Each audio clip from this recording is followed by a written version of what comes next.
Директорка на Државниот инспекторат за животна средина.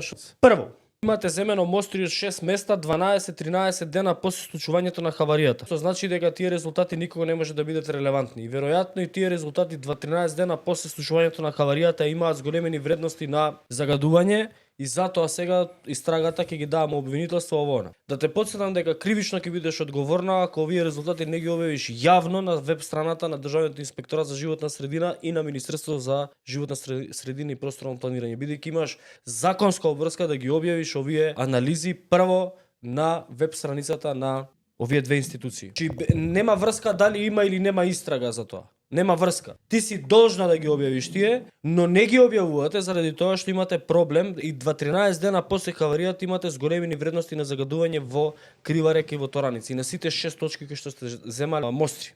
Околу кривичната одговорност да ти кажам, ти имаш и втора кривична одговорност. На официјалниот Facebook профил на Државниот инспекторат за животна средина на 14 март, без земени мостри, без направени анализи, тврдевте дека водата не е загадена и тоа сте го утврдиле окативно, без при тоа да се направи анализа и да се излезе со точни податоци. Тврдејќи дека водата не е загадена, вие сте го довеле во ризик животот и здравјето на граѓаните кои што живеат по течението на Тораница Крива река. Што е кривична одговорност. Не е кривична одговорност да си ја почитуваш законската обврска и извештаите да ги објавиш на сајтовите на Министерството и на инспекторатот. И тие не се докази во постапка кои што подлежат на таква тајност, бидејќи се декласифицирани и мораат да бидат јавни.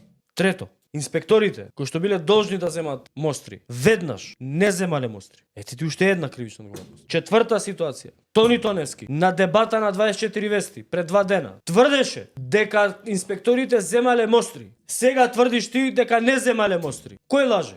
Она што е сигурно е дека две независни анализи, една од друга, едната е нарачана од општина Крива Паланка, другата е нарачана од риболовното друштво Мрена, двете истражувања покажуваат дека водата е загадена.